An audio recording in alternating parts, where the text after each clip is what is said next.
Hello and welcome dear friends, you are watching Fatafat classes and this is Adil Rashid. उम्मीद करता हूं कि आप सभी ठीक होंगे, आप सभी अच्छे से होंगे और आपकी जो प्रिपरेशन है वो भी ठीक से चल रही होगी। तो सबसे पहले मैं आप सभी दोस्तों को यहाँ पे एक बार फिर से ये इन्फॉर्म करना चाहता हूं कि हम डेली बेस पे आज करंट अफेयर्स की क्लासेस चला रहे हैं। ठीक है, तो 9:40 से हमारी क्लासेस शुरू होती हैं, डेली बेस पे होती हैं। तो सभी जो दोस्त हैं वो ज्वाइन करेंगे। ठीक है, फटाफट क्लास पे हम ये लाइव क्लासेस चलाते हैं और उसके बाद हमारा रिवीजन एक क्लास भी होता है जिसमें क्वेश्चन आंसर हम एक दूसरे को करते हैं। तो वो होती है 10:50 से वो क्लास होती है। ठीक है, तो दोनों जो लाइव क्लास है वहां पे ज्वाइन करना ना भूले। ठीक है, तो आज हमारा फिजिक्स का जो ये लेक्चर है इट्स लेक्चर नंबर 2 और इसमें भी आपके बहुत ही इंपॉर्टेंट पॉइंट्स मैंने निकाले हैं टोटल। ठीक है, मैंने आपके लिए यहाँ पे सिर्फ इंपॉर्टेंट पॉइंट्स निकाले हैं जो आपके पेपर में आएंगे और मैं आपको गारंटी देता हूं कि 100% आपका जो पेपर जो फिजिक्स के क्वेश्चंस होंगे ना वो इसी में से निकल जाएंगे। ये बात याद रखना, मैं आपको गारंटी देता हूं 110% मैं आपको गारंटी देता हूं कि आपका जो पेपर है वो इसी में से निकल जाएगा। ठीक है, तो देखिए नोट करते जाना। ठीक है, तो आज हमें पढ़ना है लीनियर मोमेंटम। कल हमने कुछ डेफिनेशंस वगैरह पढ़े, उनकी एक्सप्लेनेशन भी मैंने आपको दी। तो देखिए लीनियर मोमेंटम क्या होता है। The product of mass and velocity. जब हम किसी ऑब्जेक्ट के मास और वेलोसिटी का प्रोडक्ट करते हैं ना, वहां पे जो वैल्यू निकल के आता है ना उसको हम बोलते हैं मोमेंटम। क्या हो उसको हम बोलते हैं मोमेंटम या लीनियर मोमेंटम। क्या होता है मोमेंटम या linear momentum? Product of mass and velocity of a body. यानी कि देखिए कोई ऑब्जेक्ट अगर 5 kg का है, कोई ऑब्जेक्ट अगर 5 kg का है, ये उसका हम कहेंगे ये उसका मास है। ठीक है, कोई ऑब्जेक्ट अगर 5 kg का है हम कहेंगे ये उसका मास है। तो अब अगर ये जो ऑब्जेक्ट है, ये जो बॉडी है, ये इसकी जो वेलोसिटी है अगर वो हम कहेंगे for example that is 5 metre पर सेकंड। ठीक है, फॉर एग्जाम्पल हम कहेंगे दैट इज 5 मीटर पर सेकंड। अब जब आप इस 5 kg को इस 5 मीटर पर सेकंड के साथ क्या करोगे, मल्टीप्लाई करोगे, वहां पे जो वैल्यू निकल के आएगा that will be called as linear momentum. समझ में आया? आई विल रिपीट, आप घबराइए मत, मैं रिपीट करूंगा। देखिए मैंने आपको बोला लीनियर मोमेंटम किसको बोलते हैं। शाबाश। जब हम किसी ऑब्जेक्ट का मास और वेलोसिटी जब हम उनका प्रोडक्ट करते हैं वहां से जो वैल्यू निकल के आता है उसको हम बोलते हैं लीनियर मोमेंटम। आप सिंपली ये याद रखो। ठीक है, no need to remember that higher points. ठीक है, यहाँ पे जो मेडिकल स्टूडेंट्स होंगे उनको पता होगा लीनियर मोमेंटम अच्छे से क्या होगा। ठीक है, लेकिन आपके एग्जाम के पॉइंट ऑफ व्यू से मैंने ये पॉइंट्स निकाले हैं, आप बस इतना याद रखो, product of mass and velocity is called linear momentum. तो ये एक बात याद रखना, इंपॉर्टेंट पॉइंट है, Newton second law is also called law of momentum. तो Newton first law is also called law of inertia, है ना, लॉ ऑफ इनर्शिया और लॉ ऑफ गैलीलियो, वो हम चीज हमने कल देखी। तो आज आपने देखा Newton second law is also called law of momentum या लॉ ऑफ लीनियर मोमेंटम। ठीक है, तो और एक इंपॉर्टेंट पॉइंट, ये जो लीनियर मोमेंटम है ये भी एक वेक्टर क्वांटिटी है। लीनियर मोमेंटम भी एक वेक्टर क्वांटिटी है, it's not a scalar quantity, it's vector quantity, याद रखना। तो नेक्स्ट इसका जो यूनिट है, इसका जो एसआई यूनिट है, ठीक है, इसका जो एसआई यूनिट है दैट इज केजी मीटर पर सेकंड। क्या है? दैट इज केजी, इसको हम ऐसे लिखते हैं केजी मीटर पर सेकंड। दिस मीन्स इसको हम ऐसे भी लिख सकते हैं केजी मीटर पर सेकंड, पर मीनस 100। ठीक है, डिवाइडेड बाय, ठीक है, सॉरी, पर मीनस डिवाइडेड बाय। तो क्या है इसका ऐसा यूनिट केजी मीटर पर सेकंड, किसका? लीनियर मोमेंटम का। तो इसके बाद देख लीजिए आप, linear momentum is equal to mass into velocity, ये चीज तो हमने पहले ही देखी। ठीक, अब इसके बाद देख लीजिए, heavier body has larger momentum, heavier body has larger momentum than lighter bodies. यानी कि जितनी कोई बॉडी भारी होगी, जितना किसी बॉडी का जो वेट है वो ज्यादा होगा, उसी हिसाब से उसका जो मोमेंटम है वो ज्यादा भी रहेगा। ठीक है, देखिए फॉर एग्जांपल यहाँ पे मैंने आपको 5 kg किसी चीज की एग्जांपल दी। ठीक है, 5 kg की जो वेलोसिटी है, 5 kg का कोई ऑब्जेक्ट है, उसकी जो वेलोसिटी है वो 5 मीटर पर सेकंड है। अगर हम इसका वैल्यू निकालेंगे तो वो 25 आता है। ठीक है ना, 25 kg मीटर पर सेकंड, है ना। अब अगर हम देखेंगे, अगर हम इससे कोई भारी चीज लेंगे, फॉर एग्जाम्पल अब हम लेंगे 10 kg का चीज कोई, ठीक है, 10 kg की कोई चीज है, उसका जो वेलोसिटी है वो भी 5 मीटर पर सेकंड है, तो उसका वैल्यू अगर हम निकालेंगे मोमेंटम का, वो कितना आएगा? 10 × 5 हो गया 50, 50 kg मीटर पर सेकंड। तो ये तो ज्यादा आ गया। इसका मतलब है कि हैवियर बॉडी जो होगी, जिसका वजन ज्यादा होगा, उसका मोमेंटम भी ज्यादा होगा। ये बात याद रखना, ठीक है। तो in the absence of external force, in the absence of external force, ठीक है, the total linear momentum remains conserved. या हम कहेंगे the total linear momentum remains same. अगर कोई बॉडी जो है, अगर इसकी फॉर एग्जांपल यहाँ पे एक बॉडी है, इसकी वेलोसिटी कुछ है, ठीक, तो इसका हम इस वक्त अगर देखा जाए, इसका 50 kg मीटर पर सेकंड इसकी क्या है, शाबाश, 50 kg मीटर पर सेकंड इसका लीनियर मोमेंटम है, ठीक है। अगर इस पे इस वक्त कोई भी फोर्स अप्लाई नहीं हो जाएगा, ठीक है, तो इसका जो लीनियर मोमेंटम है वो इतना रहेगा। अब देखिए, जैसे इस पे कोई फोर्स पड़ेगा, ठीक है, जैसे हम इस पे कोई फोर्स अप्लाई करेंगे, एक्सटर्नल फोर्स अप्लाई करेंगे, इसका जो ये मोमेंटम है ना, ये चेंज हो जाएगा, या तो कम हो जाएगा या तो ज्यादा हो जाएगा, ठीक है। इसलिए यहां पे आप याद रखना, in the absence of external force, अगर इस चीज पे कोई एक्सटर्नल फोर्स हम अप्लाई नहीं करेंगे, इस चीज पे हम कोई एक्सटर्नल फोर्स जो है वो अप्लाई नहीं करेंगे, तो इसका मतलब इसका जो लीनियर मोमेंटम है वो सेम रहेगा, जितना था उतना ही रहेगा, ना ही कम हो जाएगा, ना ही ज्यादा हो जाएगा, ठीक है। जब तक नहीं कि आप इसको एक्सटर्नल फोर्स कोई अप्लाई करोगे। जैसे आप इस पे कोई एक्सटर्नल फोर्स अप्लाई करते हो, इसका जो मोमेंटम है वो चेंज हो जाएगा, या तो कम हो जाएगा या तो ज्यादा हो जाएगा। अब थोड़ा सा रिपीट करते हैं, रिवाइज करते हैं, ठीक है। देखिए, मैंने आपको क्या बोला, लीनियर मोमेंटम क्या होता है, it's product of mass and velocity, ठीक है। जब आप किसी चीज के प्रोडक्ट, किसी चीज का जो मास होता है उसको मल्टीप्लाई करते हो आप उसके वेलोसिटी के साथ, तो फिर वहां पे आपका क्या आ जाता है, शाबाश, लीनियर मोमेंटम आ जाता है। तो इसका ऐसा यूनिट अगर आपसे पूछा जाए kg मीटर पर सेकंड, आप याद रखना। और ये एक वेक्टर क्वांटिटी है, और सेकंड लॉ ऑफ न्यूटन जो है, that's also known as law of momentum, ठीक है। तो हैवियर बॉडी जो होगी उसका ज्यादा मोमेंटम होगा। In the absence of external force, linear momentum जो है वो कंजर्व रहता है, या हम कहेंगे वो सेम रहता है, ठीक है। यहां तक समझ में आया ना? अब बताओ आप में से किसको समझ में नहीं आया? जिस वक्त शाम को लाइव सेशन होगी ना, शाम को, ठीक है, 9:40 से जिस वक्त आपकी लाइव क्लास होगी, तो उस वक्त मुझे बता देना, ठीक है। तो लेक्चर जल्दी देखना, उस वक्त मुझे बता देना। तो एग्जांपल्स अगर हम देखेंगे लीनियर मोमेंटम के, एग्जांपल्स है applications. Man jumping from a boat, man jumping from a boat to the shore is an example of linear momentum, ठीक है। Man jumping from a boat, ये बात याद रखना। It's also an example of Newton's third law of motion. I know, ठीक है, कोई confusion मत हो जाएगा। It's also an example of Newton's third law of motion, लेकिन it's also an example of क्या, it's also an example of linear momentum, ठीक है। तो रिकॉइलिंग ऑफ गन जो है, it's also an example of third law of motion and it also an example of linear momentum. Rockets work on principle of conservation of momentum, ये बात याद रखना, ठीक है।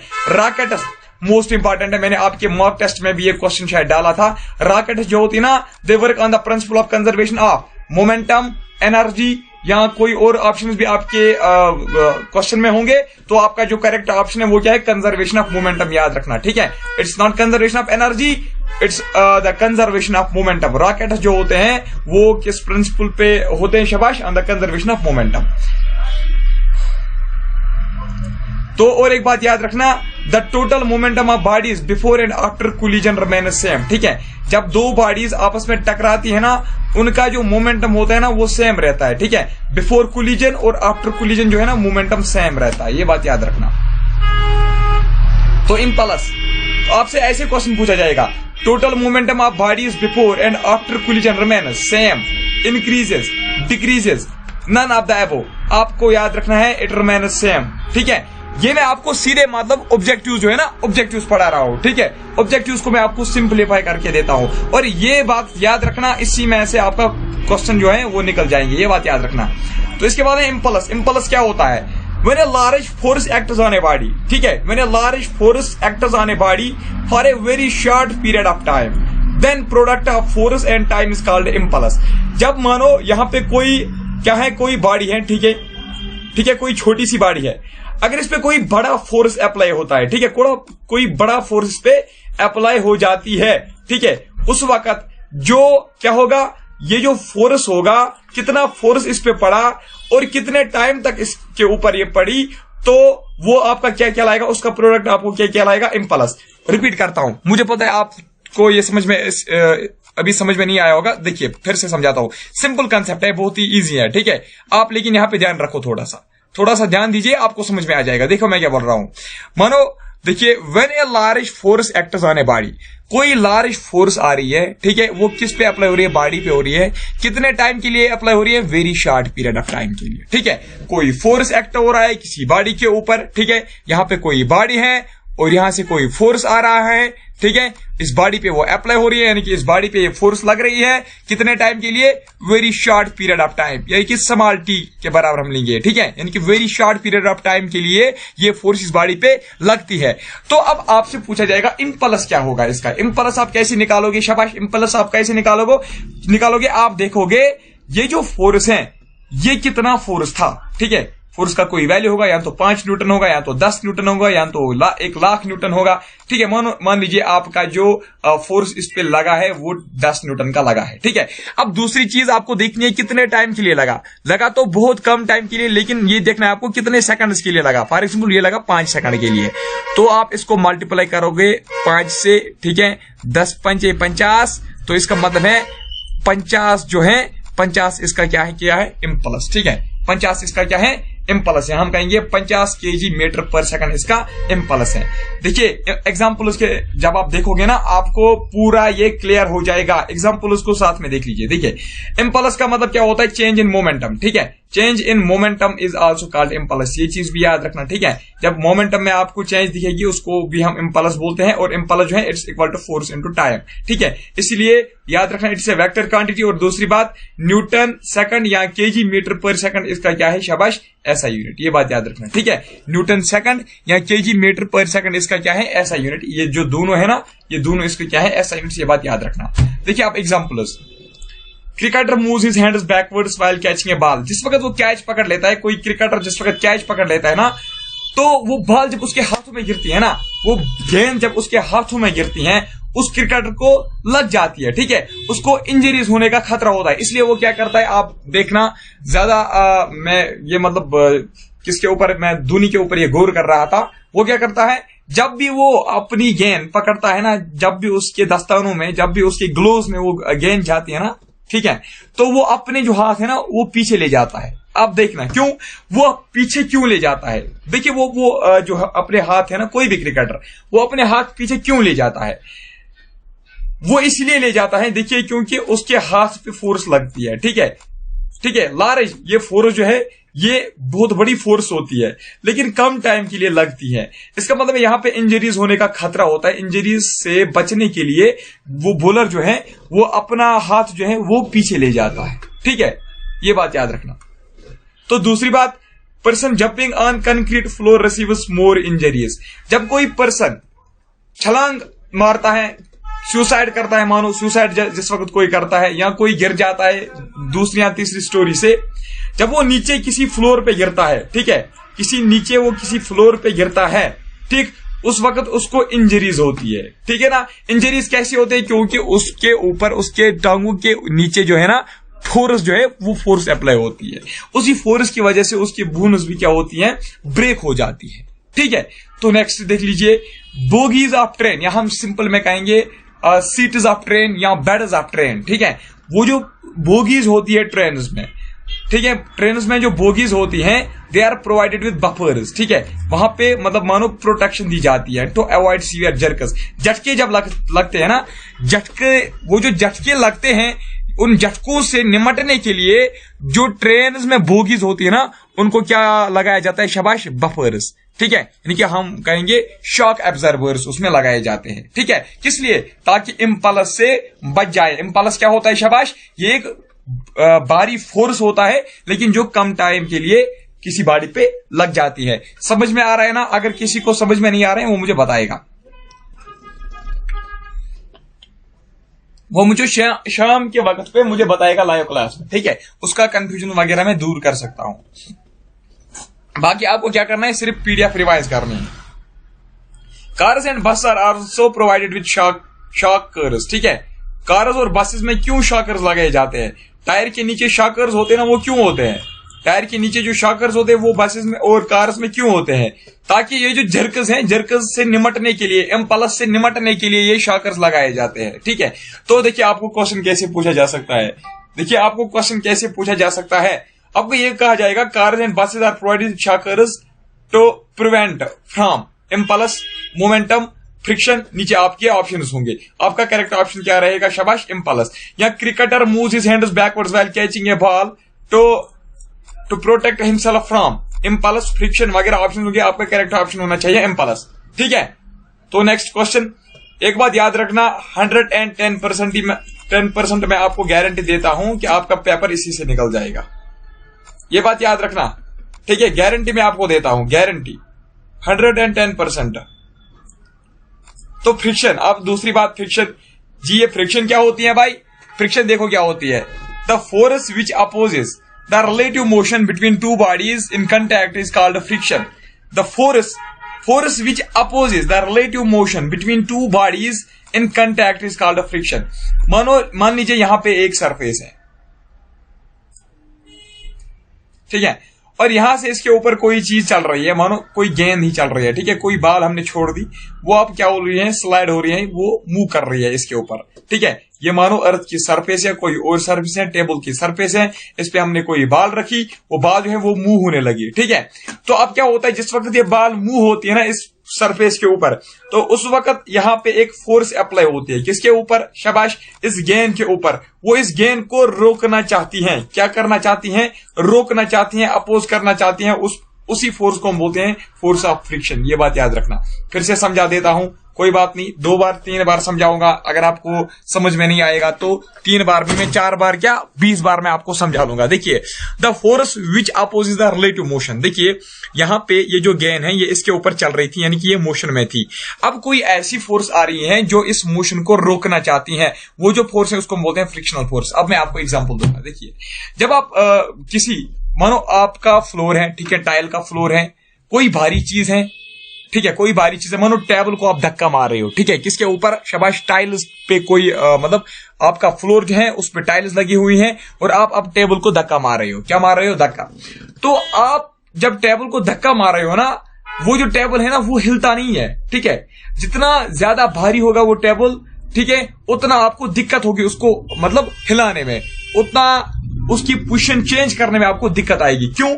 देखिए, जितना ज्यादा भारी ये चीज होगी ना, उतना ही ज्यादा ये फोर्स जो है ना, ये जो अपोजिंग फोर्स है, ये अपोजिंग फोर्स है, याद रखना, ये अपोजिंग फोर्स है। यानी कि अगर आप किसी बॉडी को मूव करवाना चाहते हो ना, ये आपको अपोज करेगा, ये आपको मूव करवाने नहीं देगी, ठीक है। यही है friction force.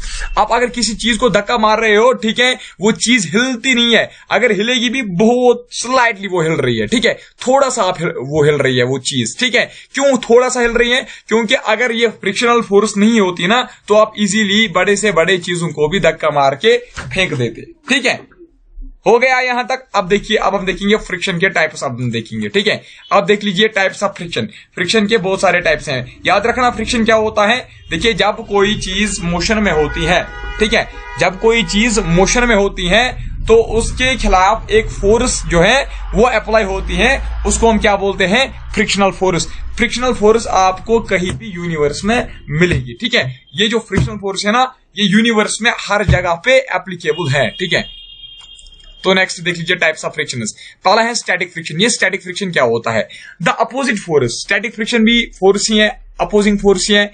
Opposite force which comes into play when one body tends to move over the surface of another body but actually motion has yet not started, maximum value of static force is called limiting friction। देखिए, static friction हम किसको बोलते हैं? Static का मतलब भी क्या होता है? स्टैटिक अगर आप स्टैटिक मतलब का देखेंगे, स्टैटिक मीन्स जो रुका हुआ हो, ठीक है, स्टेशनरी हम कहेंगे, है ना, जो एक ही जगह पे रुका हुआ हो, ठीक है, स्टेशनरी जिसको आप बोलते हो। तो स्टैटिक फ्रिक्शन वो फ्रिक्शन होता है जब आप किसी चीज को मूव करवाना चाहते हो, लेकिन अभी वो मूव नहीं हो रही है। देखिए, आप अभी स्टार्ट कर रहे हो किसी चीज को मूव करवाने की, ठीक है, कोई चीज रेस्ट में है, अब आप इसको मूव करवाना चाहते हो। उस वक्त जो फोर्स, उस वक्त जो अपोजिंग फोर्स, उस वक्त जो फ्रिक्शनल फोर्स एक्ट करेगी, उस वक्त जो फ्रिक्शनल फोर्स रोल अदा करेगी, उसको हम बोलते हैं स्टैटिक फ्रिक्शन। समझाता हूं, दोबारा समझाता हूं, 2 बार क्या 20 बार समझाऊंगा। देखिए, मैं आपको बोल रहा हूं कोई चीज रेस्ट पे है, अभी ये मोशन में नहीं है, ठीक है, अभी ये रेस्ट पे है। अब आपको क्या करना है? इसकी पोजीशन जो है वो चेंज करवानी है, ठीक है, इसको आपको मोशन में अब लगवाना है, ठीक है। तो इसकी मोशन आपको स्टार्ट करवानी है, यानी कि इसको अब आप धक्का मारने वाले हो। तो अभी जो ये चीजें ये मत चल रही है, अभी ये रेस्ट पे ही है। तो उसी वक्त जिस वक्त कोई चीज रेस्ट में ही होगी, अभी आप उसको क्या धक्का मारना चाहते हो, उसकी पोजीशन चेंज करना चाहते हो, उस वक्त जो फोर्स, जो अपोजिंग फ्रिक्शनल फोर्स जो लागू होगी, जो एक्ट हो करेगी, उसको हम बोलेंगे स्टैटिक फ्रिक्शन। ठीक है, सिंपली जिस वक्त चीज रेस्ट में होगी उस वक्त जो फ्रिक्शनल फोर्स एक्ट करेगी उसको हम बोलते हैं स्टैटिक फ्रिक्शन। ठीक है, तो पानी पी लेता हूं मैं, प्लीज 1 सेकंड वेट कीजिए। काइनेटिक फ्रिक्शन देख लीजिए तब तक आप।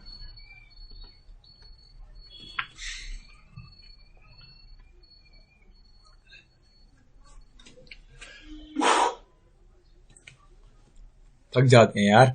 तो देखिए काइनेटिक फ्रिक्शन क्या होता है, समझ में नहीं आएगा कोई बात नहीं, मुझे बताना, आप घबराना नहीं। देखिए फिजिक्स का जो सेक्शन है ये थोड़ा सा मतलब समझने के लिए क्या होता है, टफ होता है, टफ नहीं होता है, ड्राई होता है, ठीक है, खुशक ये पार्ट होता है।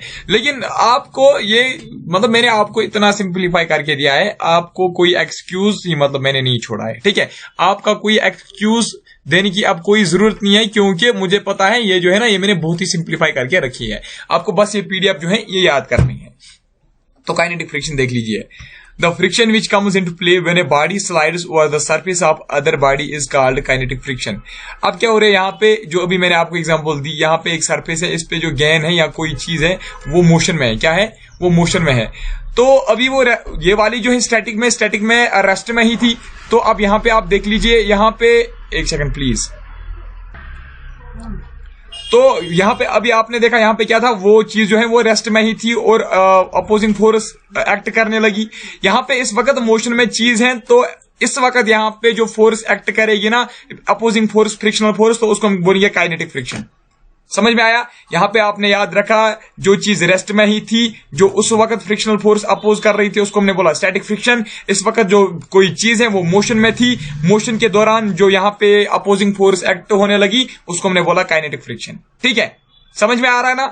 तो kinetic friction is also known as dynamic friction, ये चीज याद रखना। ठीक है, काइनेटिक फ्रिक्शन जो है ना, that's also known as dynamic friction, ये बात याद रखना। देखिए due to roughness friction increase, ये बात याद रखना। ड्यू टू रफनेस, जितना सरफेस रफ होगी, ठीक है, जितनी सरफेस रफ होगी उतनी ही ज्यादा जो फ्रिक्शन है वो इंक्रीज होगी, उतनी ही ज्यादा आपको मतलब दिक्कत आएगी किसी चीज को, चीज की पोजीशन को चेंज करने में। एग्जाम्पल देता हूं, मान लीजिए आपने फ्लोर पे स्टोन्स रखे, ठीक है, आपने फ्लोर पे स्टोन्स रखे, ठीक है, ठीक है, आपने फ्लोर पे स्टोन्स रखे या आपने स्लेट रखी, होती है ना जिसको हम बोलते हैं बाजर कश्मीरी में, ठीक है, आपने स्टोन्स रखी, स्लेट रखी। तो अब आपको कोई एक चीज दी जा रही है, ठीक है, आपको मानो एक बॉक्स दिया जा रहा है, ठीक है, आपको ये कहा जा रहा है कि ये इसके ऊपर आप, ठीक है, ये इसके ऊपर आप उसको खिसक के ले जाओ, ठीक है, घसीट के ले जाओ इसके ऊपर। और दूसरी आपको और एक जगह दी जाती है, वहां पे आपका जो फ्लोर है उस पर टाइल्स लगाई गई है, ठीक है, प्लेन टाइल्स लगाई गई है, ठीक है।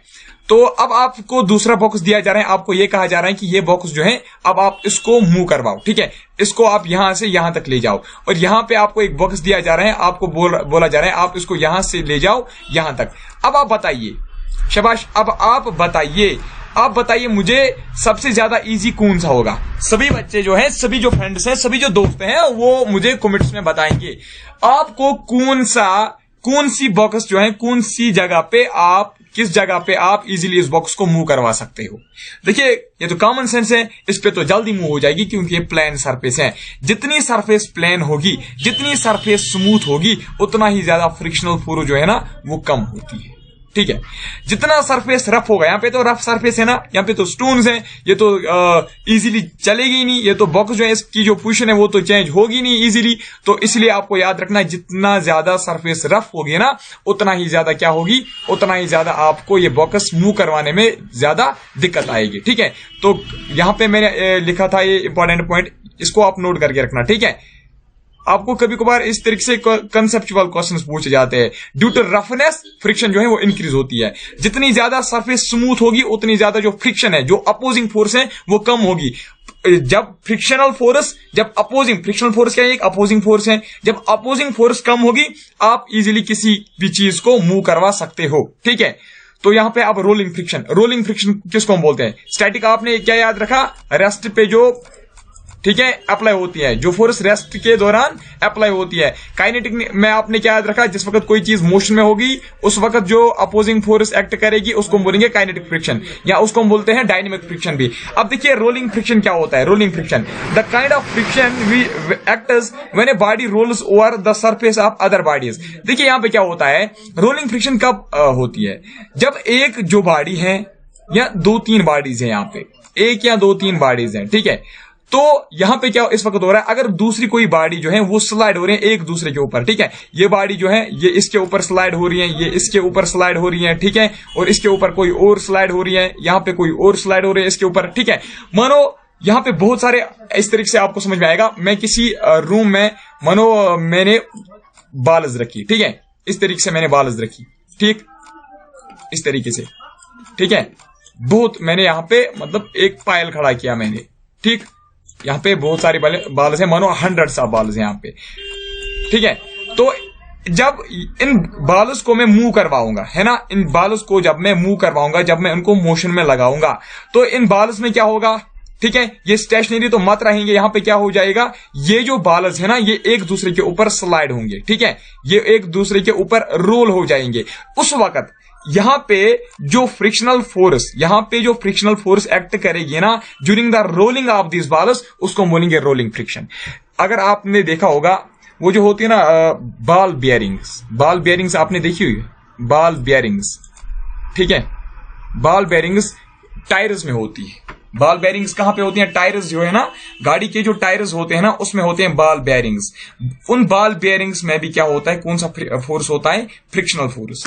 कौन सा फ्रिक्शनल फोर्स होता है, शाबाश, रोलिंग फ्रिक्शनल फोर्स। क्यों होता है रोलिंग फ्रिक्शनल फोर्स, क्योंकि यहां पे वो जो बॉल बेयरिंग्स है ना वो एक दूसरे के ऊपर क्या हो रही है, रोल हो रही है, एक दूसरे के ऊपर स्लाइड हो रही है, ठीक है। इसलिए इस फ्रिक्शनल फोर्स को हम क्या कहेंगे, शाबाश, रोलिंग फ्रिक्शनल फोर्स। सिंपल है, देखिए इस ये जो यहां पे टर्म है ना रोलिंग के ये जो रोलिंग के टर्म है, आपको इसी टर्म की मदद से आपको ये याद रहना चाहिए, ठीक है। यहां पे स्टैटिक का मतलब होता है स्टेशनरी, यानी कि जो रेस्ट पे होगी। इसका मतलब है जो वो फ्रिक्शनल फोर्स जो रेस्ट पे अप्लाई करेगी उसको बोलेंगे स्टैटिक, जो मोशन में अप्लाई होगी उसको बोलेंगे काइनेटिक, जो रोलिंग के दौरान या जो स्लाइडिंग के दौरान एक्ट करेगी उसको बोलेंगे रोलिंग फ्रिक्शनल फोर्स, ठीक है। तो नीचे जब हम आएंगे यहाँ पे मैंने क्या लिखा है, शाबाश, ये पढ़ लीजिए आप, नोट कीजिए आप। चलो ठीक है। और क्या देखिए, when two bodies slide over each other, जब दो बॉडीज एक दूसरे के ऊपर स्लाइड होंगे उसको बोलेंगे स्लाइडिंग फ्रिक्शनल फोर्स, ठीक है। स्लाइड जब करेंगे उसको बोलेंगे स्लाइडिंग फ्रिक्शनल फोर्स, जब रोल करेंगे उनको हम बोलेंगे रोलिंग फ्रिक्शनल फोर्स, जब रेस्ट पे होंगे उसको हम बोलेंगे स्टैटिक फ्रिक्शनल फोर्स, जब मोशन में होंगे उसको हम बोलेंगे काइनेटिक फ्रिक्शनल फोर्स, ठीक है। अब देख लीजिए friction can be reduced, friction को हम रिड्यूस कैसे कर सकते हैं, यानी कि ये जो अपोजिंग फोर्स होता है इसको हम कम कैसे कर सकते हैं, बिल्कुल भी मतलब इसको हम खत्म नहीं कर सकते हैं। जो फ्रिक्शनल फोर्स है ना इसको हम बिल्कुल ही खत्म भी नहीं कर सकते हैं। हाँ, इसको हम एक चीज है, हम इसको थोड़ा सा रिड्यूस कर सकते हैं, जैसे लुब्रिकेशन, ठीक है। दुकान की जो शटल होती है ना, उसको ग्रीस क्यों लगाई जाती है, ग्रीस, उसको साइड, वो जो शटल होती है ना, आपने देखा होगा शटल के साइड में हम क्या लगाते हैं, ग्रीस लगाते हैं। क्यों लगाते हैं वो ग्रीस, अगर वहां पे आप ग्रीस नहीं लगाओगे, ठीक है, ग्रीस अगर आप नहीं लगाओगे, जब आप शटल को नीचे लाते हो ना, ये बहुत ही अच्छे एग्जाम्पल है, आप देखना, जब आप शटल को नीचे लाते हो ना उस वक्त आपको दिक्कत होती है शटल को नीचे लाने में, है ना, शटल जो है वो रुक जाती है। क्यों, क्योंकि यहां पे एक अपोजिंग फोर्स होता है जिसको हम बोलते हैं फ्रिक्शनल फोर्स। क्या हम बोलते हैं उसको, फ्रिक्शनल फोर्स। अब जब आप उसको ग्रीस लगाते हो, ये जो फ्रिक्शनल फोर्स है ये रिड्यूस हो जाती है और ये जो शटल है ये आराम से ये इजीली नीचे आ जाएगी, ठीक है। तो आपने क्या याद रखा, फ्रिक्शनल फोर्स अपोजिंग फोर्स होता है, इसको हम रिड्यूस कर सकते हैं किसके साथ, शाबाश, बाय लुब्रिकेशन, ठीक है। तो नेक्स्ट है सेंट्रीपिटल फोर्स, इसके बारे में मैंने आपको कल भी थोड़ा सा बता दिया था, इस वक्त थोड़ा सा फिर से मैं आपको रिवाइज करवाऊंगा। देखिए सेंट्रीपिटल फोर्स क्या होता है, when a body travels along a circular path, यहां पे कोई सर्कुलर पाथ है, कोई बॉडी यहां पे चल रही है, ठीक है। When a body travels along a circular path its velocity changes continuously, यहां पे जो इसकी वेलोसिटी है वो कंटिन्यूअसली चेंज होगी। क्यों, क्योंकि यहां पे सर्कुलर मोशन है, ठीक है, सर्कुलर मोशन में वेलोसिटी कंटिन्यूअसली चेंज होती रहेगी। तो नेचुरली एक फोर्स इस पे, एक एक्सटर्नल फोर्स इस पे अप्लाई हो जाती है। कौन सी फोर्स होती है, शाबाश, on the body towards the centre of circular path, towards the centre of circular path, यहां पे एक फोर्स अप्लाई होती है towards the centre of circular path, उसको हम क्या बोलते हैं, शाबाश, उस फोर्स को हम बोलते हैं सेंट्रीपिटल फोर्स। क्या हम बोलते हैं उसको, सेंट्रीपिटल फोर्स। याद रखना, the external force required to maintain the circular motion. देखिए centripetal force it is necessary, it is most important, it is very important to maintain the circular motion. अगर centripetal force ना होती तो हम circular motion ना कर पाते, ठीक है, हम सर्कुलर मोशन इजीली नहीं कर पाते, बहुत ज्यादा दिक्कतें होती थी, ठीक है। अगर ये वाला फोर्स सेंट्रीपिटल फोर्स अगर अप्लाई नहीं होती, ठीक है, अगर सेंट्रीपिटल फोर्स सर्कुलर मोशन में अप्लाई ना होती तो दिक्कतें हो जाती और बहुत सारे एक्सीडेंट्स भी हो जाते, ठीक है। तो सेंट्रीपिटल फोर्स ये क्या है, ये एक नेचुरल फोर्स है जो कहां पे अप्लाई होती है, सर्कुलर मोशंस में। बस इतना याद रखो आप। Any of the forces found in the nature such as frictional, gravitational, electric, magnetic may act as centripetal force. ये जो सारी चीजें हैं ना, ग्रेविटेशनल, इलेक्ट्रिक, मैग्नेटिक, ये सारी चीजें एक्ट कर सकती है एज सेंट्रीपिटल फोर्स। तो नेक्स्ट देख लीजिए ग्रेविटेशनल, ग्रेविटेशन। यहां से आपका बहुत ही इंपॉर्टेंट जो है ना टॉपिक वो शुरू होता है, यहां से लेकर यहां तक मोस्ट इंपॉर्टेंट टॉपिक है, मोस्ट इंपॉर्टेंट है, ध्यान दीजिए। Newton stated that in the universe each particle of matter attracts every other particle. देखिए न्यूटन जो है ना, इसाक न्यूटन जो था, इसाक न्यूटन, ठीक है, न्यूटन ने क्या कहा, इन द यूनिवर्स, कायनात में, यानी कि जिस यूनिवर्स में क्या आता है, तमाम जो हमारे मून है, सन है, प्लैनेट्स हैं, हमारा अर्थ है और जितनी भी मिलियंस ऑफ गैलेक्सीज हैं वो इस हमारे यूनिवर्स में आती हैं। अब न्यूटन साहब क्या कहता है, न्यूटन साहब कहता है इन द यूनिवर्स, इस यूनिवर्स में ईच पार्टिकल, यानी कि हर एक चीज चाहे वो कितनी भी छोटी हो, ठीक है, चाहे वो छोटी सी भी कितनी छोटी हो, ठीक है, छोटी सी छोटी चीज जो है ईच पार्टिकल में आएगी, सबसे छोटी चीज each particle of the matter, ठीक है, each particle of the matter attracts every other particle. याद रखना, आप सिंपली मैं आपको बताऊंगा, यूनिवर्स में अगर कितना भी कोई चीज जिसका साइज छोटा है, बहुत ही ज्यादा छोटा है, ठीक है, या कितनी भी बड़ी चीज है, ठीक है, सबसे ज्यादा छोटी चीज और सबसे ज्यादा बड़ी चीज, सबसे ज्यादा छोटी चीज से लेकर सबसे जो बड़ी चीज है, सारी जो पार्टिकल, सारे जो पार्टिकल्स आते हैं, सारे जो ऑब्जेक्ट्स आते हैं वो एक दूसरे को अट्रैक्ट करते हैं, अट्रैक्ट एवरी अदर पार्टिकल, यानी कि वो एक दूसरे को अट्रैक्ट करते हैं। मान लीजिए ये पूरा यूनिवर्स है, यहां पे सन है, यहां पे मून है, यहां पे बाकी प्लैनेट्स हैं, ठीक है। देखिए यहां पे अकॉर्डिंग टू न्यूटन, न्यूटन क्या बोलता है, न्यूटन बोलता है अगर ये सन है और ये मून है और यहां पे ये अर्थ है, तो आप देख लीजिए यहां पे क्या होता है।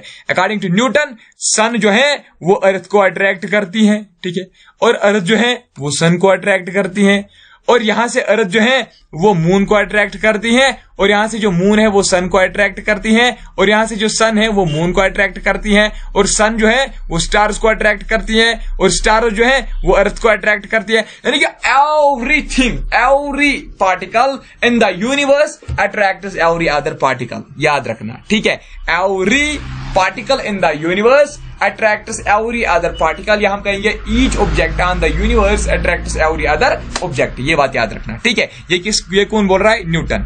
This universal attractive force is called gravitational force. ये तो एक यूनिवर्सल फोर्स है, यानी कि कायनात में हर जगह एप्लीकेबल है, तो इसको हम क्या कहेंगे, this universal attractive force is called gravitation. इसको हम क्या कहते हैं, ग्रेविटेशन। किसको हम बोलते हैं, ग्रेविटेशन। ये जो फोर्स लगा रहा है ना, ये जो सन फोर्स अर्थ के ऊपर लगा रहा है, इस फोर्स को हम कहेंगे ग्रेविटेशन। ये जो मून सन के ऊपर इसको खींचने में फोर्स लगा रही है, उसको हम बोलेंगे ग्रेविटेशन। यानी कि एवरी अदर बॉडी, जो एवरी ऑब्जेक्ट जो है, जो किसी दूसरे ऑब्जेक्ट को खींच रही है, जिस फोर्स से वो खींच रही है ना, उसको हम बोलते हैं ग्रेविटेशन फोर्स। क्या बोलते हैं उसको, ग्रेविटेशन, ठीक है। ग्रेविटी, फोर्स ऑफ ग्रेविटी और फोर्स ऑफ ग्रेविटेशन, इन दोनों में बहुत ज्यादा फर्क है, बहुत ज्यादा अंतर है, वो भी मैं आपको बताऊंगा। यहां पे ग्रेविटेशन फिलहाल आपको क्लियर हुआ ना, तो देख लीजिए आप, gravitational force is always attractive nature. याद रखना, ग्रेविटेशनल फोर्स जो है ना, that is always attractive nature. एक एक पॉइंट नोट करो, एक मेरा पॉइंट जो है ना वो नोट करो। ग्रेविटेशनल फोर्स जो है that is always attractive in nature, ठीक है। यानी कि देखिए मैंने आपको बोला every other body attracts every other body. यहां पे यूनिवर्स में आपको कोई भी चीज ऐसी नहीं दिखाई देगी जो किसी दूसरी चीज को धक्का मार रही है, नहीं, धक्का कोई भी चीज नहीं मार रही है, एक दूसरे को सभी क्या कर रहे हैं, खींच रहे हैं एक दूसरे को। सभी जो यहाँ पे ऑब्जेक्ट्स हैं उनको एक दूसरे दूसरे के साथ क्या है, मोहब्बत है, खींच लेते हैं एक दूसरे को, धक्का नहीं मारते हैं। ये बात याद रखना, ठीक है। It's always attractive in nature. तो it is the weakest force but is long ranging. याद रखना, नेचर में जितनी भी फोर्स है ना, यूनिवर्स में जितनी भी फोर्स है, जैसे स्ट्रांग न्यूक्लियर फोर्स है, आपका क्या आता है शबाश, आपके जितने भी फोर्स होते हैं, या मैग्नेटिक फोर्स है, या आपका ये क्या इसको बोलते हैं ग्रेविटेशनल फोर्स है, तो आप याद रखना ग्रेविटेशनल फोर्स जो है इट्स वीकेस्ट फोर्स। क्या है, it is weakest force but it's long range force. यानी कि ये तो सबसे वीकेस्ट है, ठीक है, ये तो सबसे वीकेस्ट फोर्स है, लेकिन ये लॉन्ग रेंज ऑब्जेक्ट्स को भी अट्रैक्ट कर सकती हैं। जिस तरीके से अगर आप न्यूक्लियर फोर्स का देखोगे, वो क्या है, that is strongest force in nature, ठीक है। बॉन्ड्स के बीच में जो बॉन्ड न्यूक्लियर फोर्स जो है ना, वो स्ट्रॉन्गेस्ट फोर्स है इन द यूनिवर्स, लेकिन वो स्मॉल ऑब्जेक्ट्स तक, ठीक है, वो स्मॉल रेंज तक क्या कर सकती हैं, एक दूसरे को अट्रैक्ट कर सकती हैं। लेकिन यहां पे अगर आप देखोगे ग्रेविटेशनल फोर्स तो वीकेस्ट फोर्स है but it is long range force. ये बात याद रखना, ठीक है। जिस तरीके से अभी मैंने आपको एग्जांपल दी, सन जो है वो मून को अट्रैक्ट कर सकती है। इतना फासला है सन और मून के बीच में, लेकिन फिर भी वो एक दूसरे को अट्रैक्ट करते हैं, ठीक है। तो अब देख लीजिए, यहां पे मैथमेटिकली ग्रेविटेशनल फोर्स जो है that is written as, mathematically हम ग्रेविटेशनल फोर्स को कैसे लिखते हैं, ये जो फार्मूला ये आप याद रखना, फार्मूला जो है ना ये आप याद रखना। देखिए F G is equal to GMM divided by R into R कितना होता है शबाश, that is R square. R into R के बदले हम लिख सकते हैं R स्क्वायर भी, ठीक है। R into R is equal to R square. अब बताइए ये फार्मूला क्या है, ठीक है, मैं बताता हूं। देखिए ये जो पूरी फार्मूला है, ठीक है, इसमें पहले आप देख लीजिए एफ जी। ये एफ जी क्या है, दिस इज ग्रेविटेशनल फोर्स। यानी कि यहां पे आप क्या लिख रहे हो फार्मूला में कि gravitational force F G, gravitational force is equal to GMM। अब हम देखेंगे ये G क्या है, ये M क्या है, ये M क्या है, और ये R स्क्वायर जो है ये क्या है, ठीक है।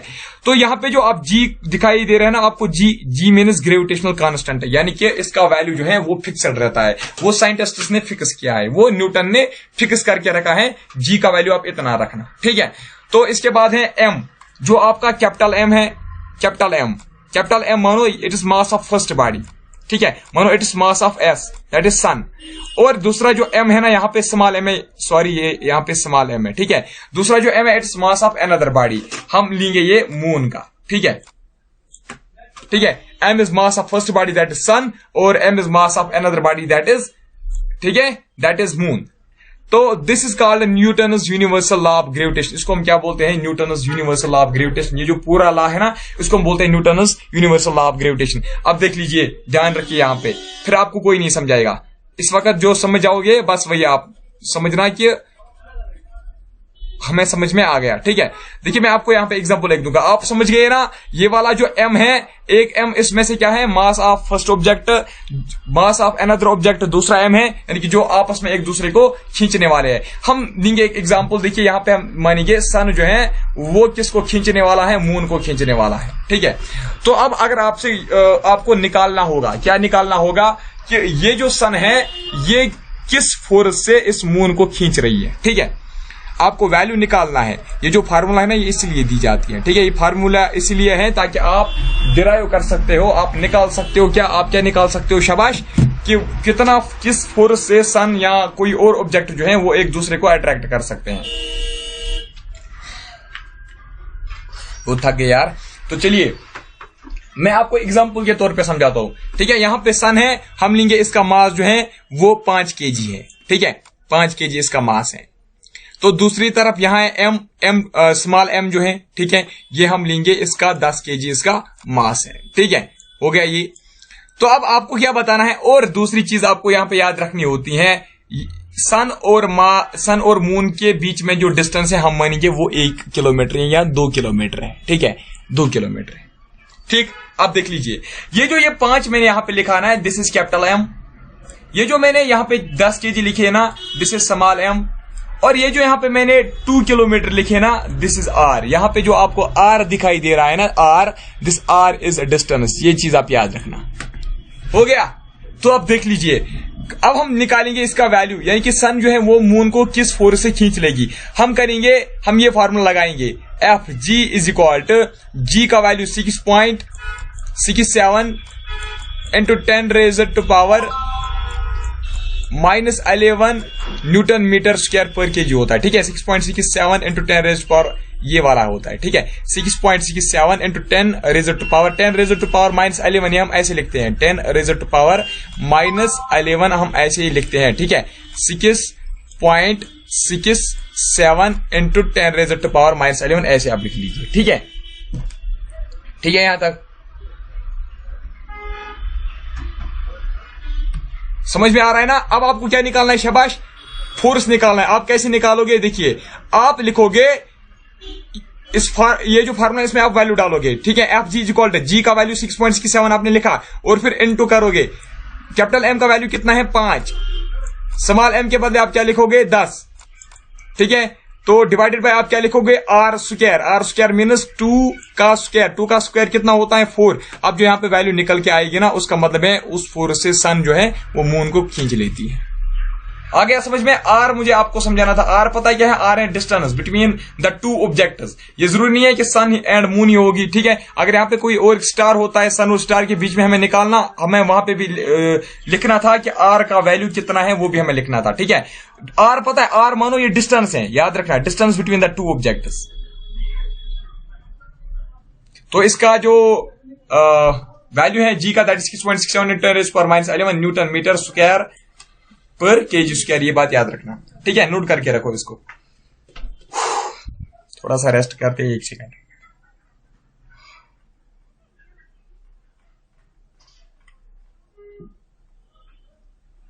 अब देखिए gravity, it is the force by which earth attracts a body towards, ये है टुवर्ड्स। ठीक है, यहां पे टुवर्ड्स है, टुवर्ड्स इट इज सेंटर।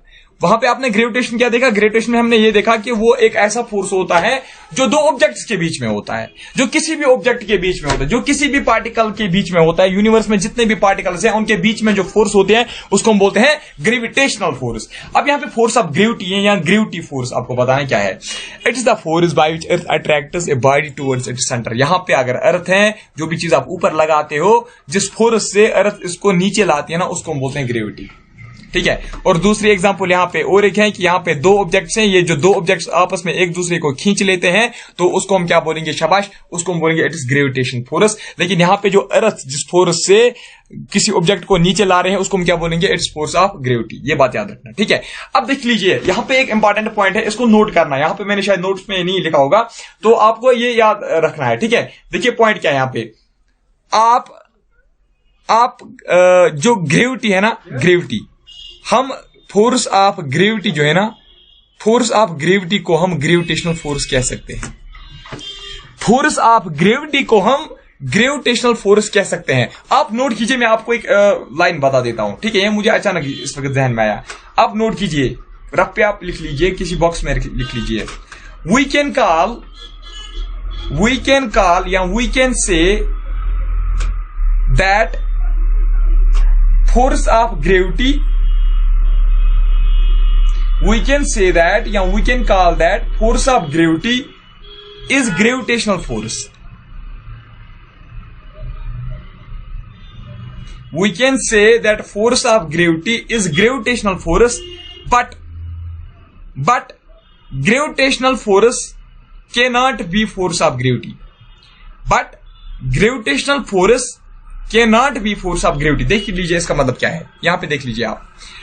मैंने अभी आपको बोला ग्रेविटेशन फोर्स क्या होता है, किसी भी दो ऑब्जेक्ट्स के बीच में जो अट्रैक्शन होगी उसको हम बोलेंगे फोर्स, ग्रेविटेशनल फोर्स।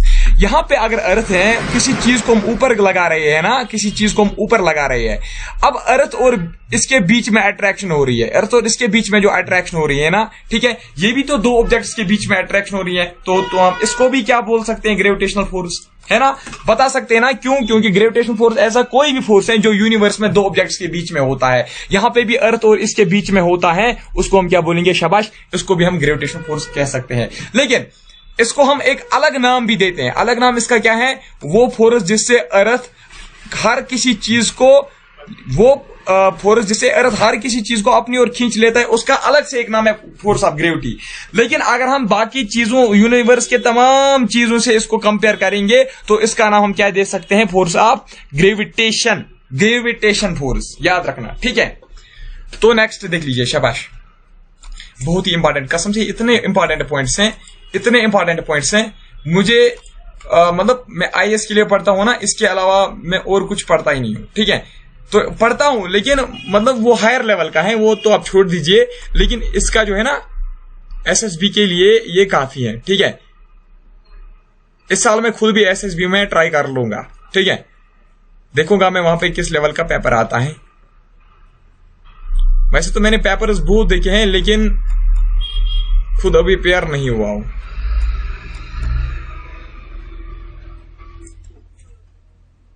आपके लिए जो पीडीएफ है साफ करनी पड़ती है।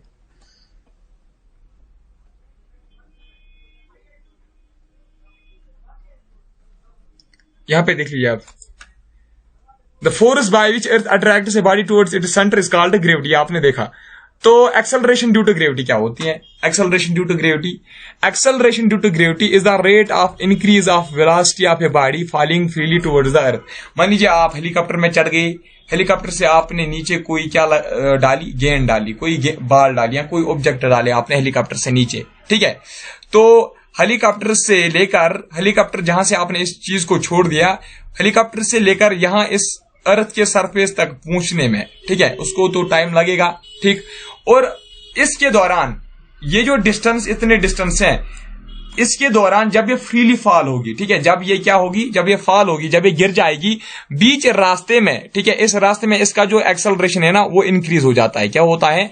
एक्सेलरेशन जो है इसका वो इंक्रीज हो जाता है। या आप कहोगे इसकी जो वेलोसिटी है, वेलोसिटी जो इसकी है वो क्या होती है? शाबाश, वो इंक्रीज होती है। वो जो इसकी वेलोसिटी, वो जो इसकी स्पीड इंक्रीज होती है उसको हम बोलते हैं एक्सेलरेशन ड्यू टू ग्रेविटी। ये बात याद रखना, क्या उसको हम बोलते हैं? Acceleration due to gravity. समझ में आया? जब आप किसी चीज को स्पेस से फ्रीली नीचे डालते हो और बीच रास्ते में उसका जो वेलोसिटी है ना वो चेंज होता है, वो जो वेलोसिटी चेंज होती है ना वो चेंज कितनी होती है? वो इंक्रीज होती है, डिक्रीज नहीं होती है, ठीक है, याद रखना। वो जो इसकी वेलोसिटी है ना इंक्रीज होती है, उस वेलोसिटी का इंक्रीज होना उसको हम क्या बोलते हैं? Acceleration due to gravity. अब यहाँ पे इंपॉर्टेंट पॉइंट यहाँ पे एक ही है एक्सेलरेशन ड्यू टू ग्रेविटी में, आपको ये याद रखना है कि इट इज रिप्रेजेंटेड, सॉरी, ये जो ग्रेविटी है ना, पहले आप ये देख लीजिए, ग्रेविटी जो है ना, gravity is represented by small G, है ना। तो वो वाला जो है that is represented by gravitational force है, that is represented by capital G, this is represented by small G, ठीक है। तो small G is equal to GME divide by RE square, यानी कि RE उसके ऊपर स्क्वायर, यानी कि RE स्क्वायर। RE स्क्वायर मानो हम ऐसे भी लिख सकते हैं, RE इंटू RE, ठीक है, इसके बराबर होता है ग्रेविटेशनल फोर्स। तो यहां पे आपको एक ही चीज याद रखनी है, value of G at surface of earth is 9.8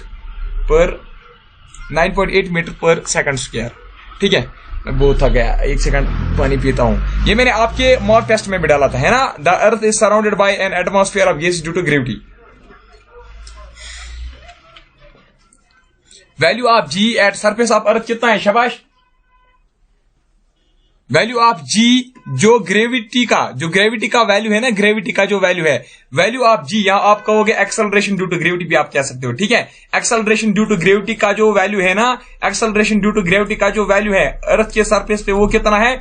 9.8 metre पर सेकंड स्क्वायर, जो है ना, ये आप बात याद रखना। ये हम ऐसे भी लिख सकते हैं 9.8 मीटर डिवाइडेड बाय इस तरीके से सेकंड स्क्वायर, ठीक है। याद रखना, ये चीज याद रखना कि सरफेस ऑफ अर्थ जो है उस पे एक्सेलरेशन ड्यू टू ग्रेविटी का वैल्यू कितना होता है? 9.8 मीटर पर सेकंड स्क्वायर।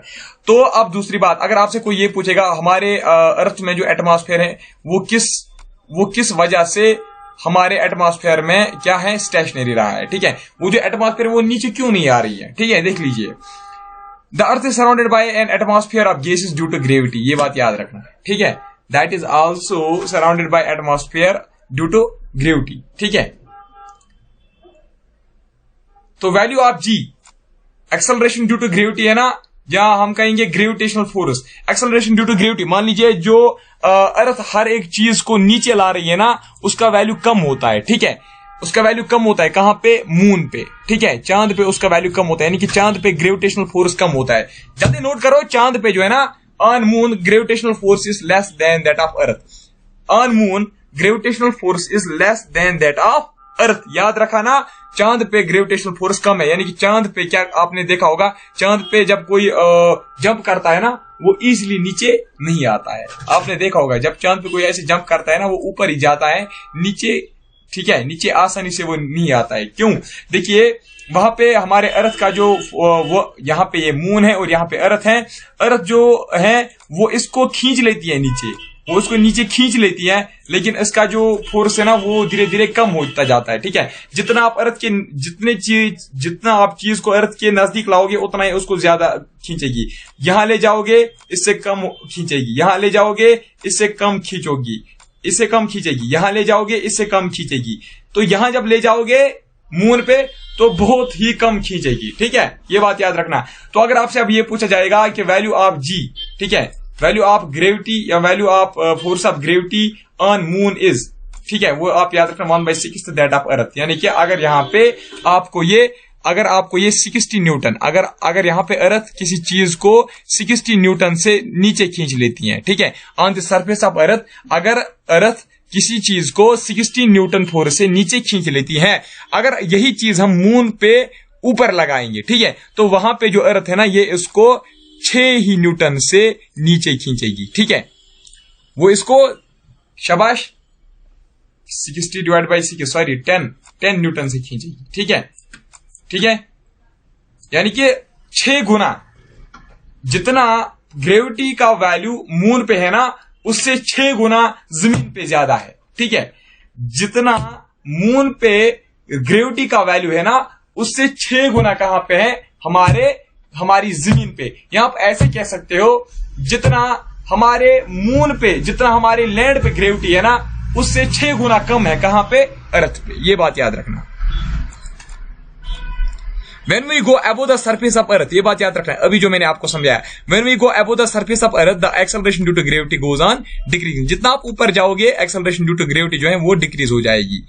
तो when we go below the surface of earth, जितना आप जमीन के अंदर जा रहे हो, जितना आप जमीन के अंदर जा रहे हो, acceleration due to gravity जो है वो क्या हो जाएगी, शाबाश, when we go below the surface of earth, the acceleration due to gravity goes on decreasing, ठीक है। चाहे आप ऊपर जाओ चाहे आप नीचे आओ, देखिए ये मानो अर्थ है, ठीक है, अर्थ का ये सेंटर है, जितना आप इस सेंटर से ऊपर जाओगे, जितना आप इस सेंटर से क्या जाओगे, ऊपर जाओगे, ये कम हो जाएगी ग्रेविटेशनल फोर्स, ठीक है, यानी कि उतना अर्थ जो है उस चीज को कम खींचेगी जितना आप दूर उसको ले जाओगे। और दूसरी बात, when we go below the surface of earth, जितना आप सरफेस ऑफ अर्थ के नीचे जाओगे, ठीक है, जितना आप इसके नीचे जाओगे, इसके अंदर जाओगे, यहां पे जब आप कोर में पूछोगे acceleration due to gravity goes on decreasing and become 0, यहां पे इसका जो वैल्यू है वो 0 होता है, ठीक है, यानी कि यहां पे कोई भी ग्रेविटी वगैरह नहीं है at the centre of earth, ठीक है, at the centre of earth there is no gravity, there is gravity का जो वैल्यू है वो 0 है। नोट करो, जल्दी जल्दी नोट कीजिए, शाबाश। बहुत सारे बच्चे सोच रहे होंगे कि ये क्या पढ़ा रहा है, ठीक है, तो ये तो भी आपको पता चलेगा जब आप एग्जाम में जाओगे, ठीक है। तो चलिए, क्या आपने याद रखा, मून पे जितना आप ज्यादा आप ऊपर जाओगे, एक्सेलरेशन ड्यू टू ग्रेविटी जो है, ग्रेविटी का फोर्स जो है वो कम हो जाएगी, ठीक है। तो जितना आप नीचे जाओगे अर्थ में भी, सेंटर में भी, उतना भी क्या है, उतना भी उसका वैल्यू जो है वो 0 है। आपको अब याद रखना, सेंटर ऑफ अर्थ में कितना वैल्यू है ग्रेविटी का, 0, ये बात याद रखना है, 0 वैल्यू है किसका, ग्रेविटी का, at the centre of earth, यहां पे कोर में। तो value of G from equator goes on increasing towards the poles. एक सेकंड समझा देता हूं।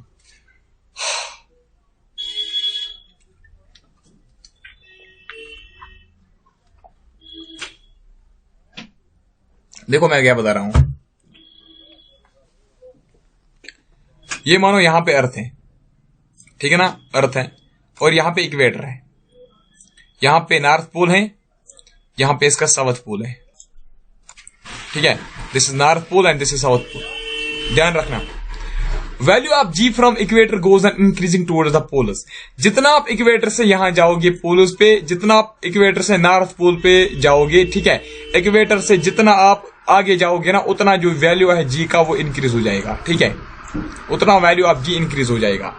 जितना आप इक्वेटर से साउथ पोल की ओर आओगे उतना वैल्यू ऑफ जी जो है वो इंक्रीज हो जाएगा। सिंपल आपको ये याद रखना है कि नॉर्थ पोल और साउथ पोल पे जो ग्रेविटी का वैल्यू है ना वो ज्यादा है, यानी कि वहां पे अर्थ जो है ना वो ज्यादा खींच लेती है ऑब्जेक्ट्स को। ठीक है, मान लीजिए अगर इक्वेटर पे मान लीजिए, अब वैल्यू तो पूरा उसका मुझे नहीं पता, ये बात याद रखना, मुझे पूरा वैल्यू उसका नहीं पता। अगर यहाँ पे इस वक्त आप किसी चीज को इक्वेटर के मतलब रीजन में अगर किसी चीज को आप ऊपर लगा रहे हो, अगर मान लीजिए अर्थ उसको 5 न्यूटन से नीचे खींच रही है, ठीक है, अगर अर्थ उसको 5 न्यूटन से नीचे खींच रही है तो यही ऑब्जेक्ट अगर आप कहाँ पोल्स पे ले जाओगे, वहां पे उसको आप ऊपर लगाओगे, ठीक है, ऊपर उसको मारोगे, ठीक है, मतलब कश निकालोगे, तो यहां से क्या हो जाएगा, यहाँ पे जो अर्थ है ना वो इसको यहाँ पे 5 न्यूटन से खींच रही है, तो यहाँ पे जो है यहाँ पे उसको 7 न्यूटन तक या 8 न्यूटन या 9 न्यूटन तक भी नीचे खींच लेगी। क्यों? क्योंकि वैल्यू ऑफ जी जो है वो कहां पे ज्यादा है, शाबाश, value of G from equator goes on increasing towards the poles. Poles पे वैल्यू ऑफ जी जो है यानी कि अर्थ जो है वो पोल्स पे ऑब्जेक्ट्स को ज्यादा नीचे खींच लेती है, जोर से खींच लेती है, ठीक है, इक्वेटर पे उतना ज्यादा जोर से नहीं खींच लेती है जितना कहां पे खींच लेती है, पोल्स पे। तो नेक्स्ट देख लीजिए, if earth stops it's rotation, अगर अर्थ अपनी रोटेशन स्टॉप करेगा तो क्या हो जाएगा। आपसे ये क्वेश्चन पूछा गया था एसएससी में, ठीक है, एसएससी सीजीएल में ये क्वेश्चन पूछा गया था। तो देख लीजिए आप यहाँ पे, आप अगर अर्थ जो है वो स्टॉप करेगी रोटेशन, अगर अर्थ स्टॉप करेगी रोटेशन, मान लीजिए अर्थ जो है ना, अर्थ रोटेट करती है ना, अर्थ रोटेट करते हैं ऑन इट्स ओन एक्सिस, ये एक इमेजिनरी लाइन है और इसी के ऊपर क्या कर रही है, अर्थ जो है वो रोटेट हो रही है, ठीक है, ऑन इट्स ओन एक्सिस। एक हो गया प्लैनेट के इर्द गिर्द ये रिवॉल्व कर रहे हैं, उसको हम क्या बोलते हैं, रेवोल्यूशन। और ये जो है ना, ये वाला, ये जो खुद अपने आप को मूव करवा रही है उसको हम बोलते हैं रोटेशन। तो देखिए, अब अर्थ स्टार्ट्स इट्स रोटेशन, अगर अर्थ स्टॉप करेगी rotation on its own axis, then at equator the value of G increase, तो उस वक्त क्या होगा, इक्वेटर पे वैल्यू ऑफ जी इंक्रीज हो जाएगा। वरना क्या है, वरना इक्वेटर पे वैल्यू ऑफ जी क्या है, कम है। अगर अब ये स्टॉप करेगी अपनी रोटेशन तो यहां पे भी वैल्यू ऑफ जी जो है वो इंक्रीज हो जाएगी, ठीक है। अब मुझे बहुत ज्यादा चिंता हो रही है आपकी, मैं ये सोच रहा हूं कि कहीं आप इन पॉइंट्स को छोड़ते मत जा रहे हो, बहुत ज्यादा टेंशन हो रही है। प्लीज मुझे बताओ, आप ये सारे पॉइंट्स नोट कर रहे हो, आपको मजा आ रहा है कि नहीं पढ़ाई में, जल्दी बताओ। यहां मेरे साथ पढ़ाई करने में मजा आ रहा है कि नहीं, जल्दी बताओ। तो अगर हम नीचे आएंगे, लास्ट वाले कुछ पॉइंट्स हैं, यहां पे देख लीजिए आप, शाबाश। द वैल्यू ऑफ जी जो है ना, value of G is maximum on the surface of earth, ये स्मॉल वाला जी है, ग्रेविटी वाला जी है, ठीक है, ये वाला जी, यहाँ पे मुझे थोड़ा ये गलत हुआ है, ठीक है, मैंने कैपिटल वाला जी लिखा है। वैल्यू ऑफ जी मैक्सिमम कहां पे होगा, आपको बताना है। वैल्यू ऑफ जी कहां पे मैक्सिमम है, ऑन द सरफेस ऑफ अर्थ। देखिए, अभी मैंने आपको बोला जितना आप अर्थ के नीचे आओगे वैल्यू ऑफ जी जो है वो कम हो जाएगी, जितना आप अर्थ से ऊपर जाओगे वैल्यू ऑफ जी जो है वो कम हो जाएगी। अगर आपसे ये आप पूछा जाएगा कि सबसे ज्यादा कहां पे, सबसे ज्यादा है on the surface of earth, ठीक है। ये जो सरफेस है ना, ये जो अर्थ की सरफेस है, ठीक है, अर्थ की सरफेस पे जिसपे हम रहते हैं, यहाँ पे वैल्यू ऑफ जी जो है वो सबसे ज्यादा है। सबसे कम कहां पे है, शाबाश, सबसे कम है एट द सेंटर। सेंटर पे कितना है, 0 है, ठीक है।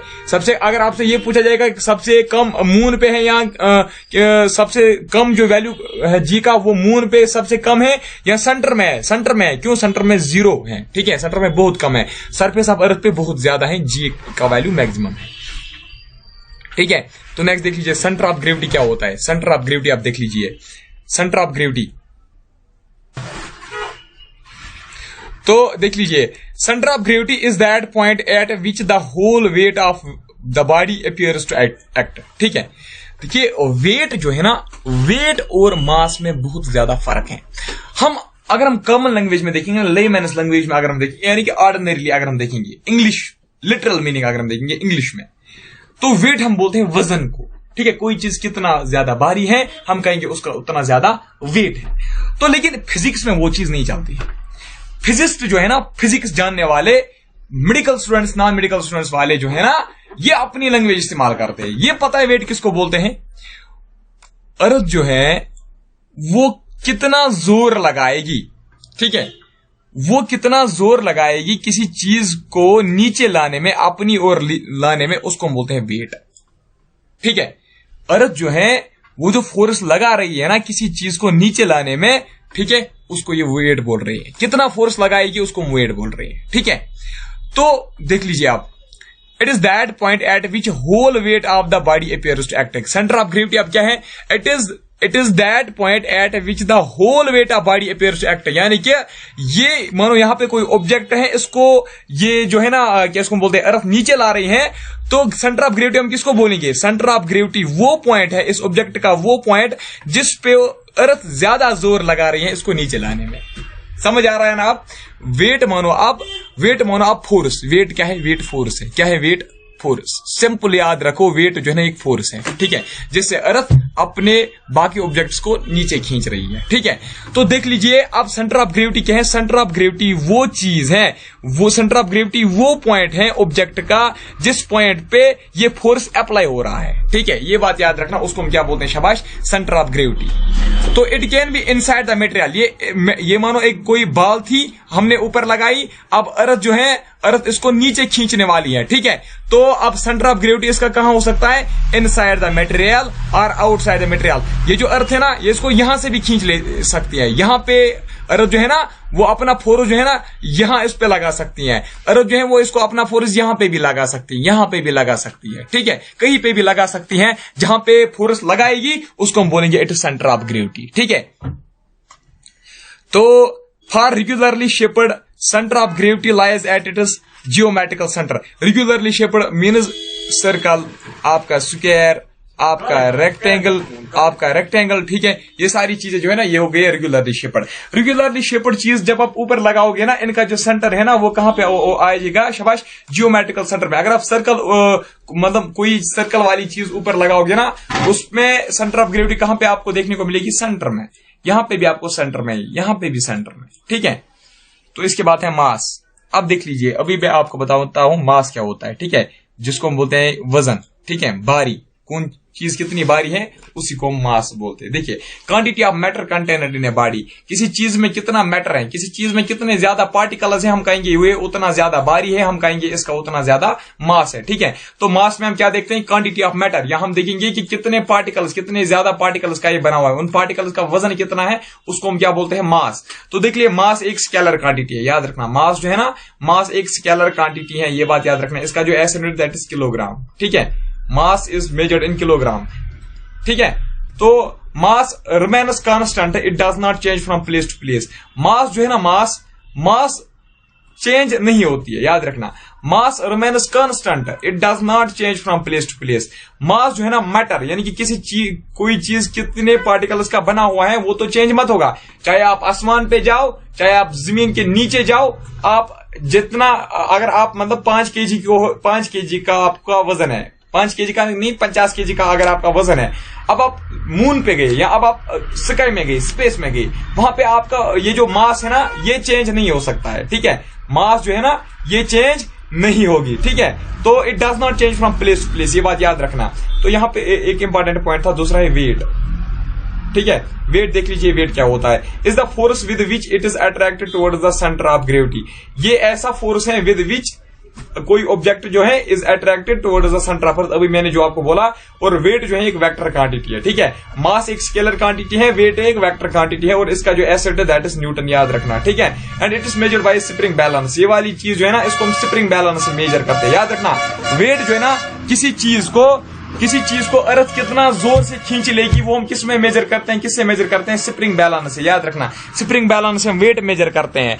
और ये जो है ना मास, ये हम वो जो आर्म बैलेंस होती है ना, आर्म बैलेंस आपने देखोगे होती ना, वो तराजू उसको बोलते हैं क्या? शायद उसको तराजू, वो ऐसे होती है, ठीक है। उसको दो साइड में ऐसे वो होते हैं, यहां से हम परमाणु डालते हैं, ठीक है। यहां से हम कोई वेट डालते हैं जो आपका होगा परमाणु 1 kg का वेट। यहां से हम फिर क्या डालते हैं? आलू डालते हैं, दाल डालते हैं और उसको मेजर करते हैं। यानी कि मेरे कहने का मतलब है आर्म बैलेंस से हम मास को मेजर करते हैं। आज तो आप डिजिटल मशीन आई है, तो देख लीजिए वेट किससे हम मेजर करते हैं? स्प्रिंग बैलेंस से। वेट जो है ना it is not constant, it changes from place to place. याद रखना, वेट जो है ना ये चेंज होती है from place to place. Weight और ग्रेविटी जो है ना, वेट और ग्रेविटी ये थोड़ा सा आपस में मिलते जुलते हैं, याद रखना, ठीक है। तो इट डज नॉट, ये कांस्टेंट नहीं होती है। कौन? वेट मून पे चेंज होती है, कितना? 1/6 आपने याद रखा होगा, ठीक है। अभी जो मैंने आपको बोला। तो आज के इस लेक्चर में इतना ही डिस्कस करेंगे। अब लाइव शाम को कौन कौन आएगा ये भी मुझे बताओ,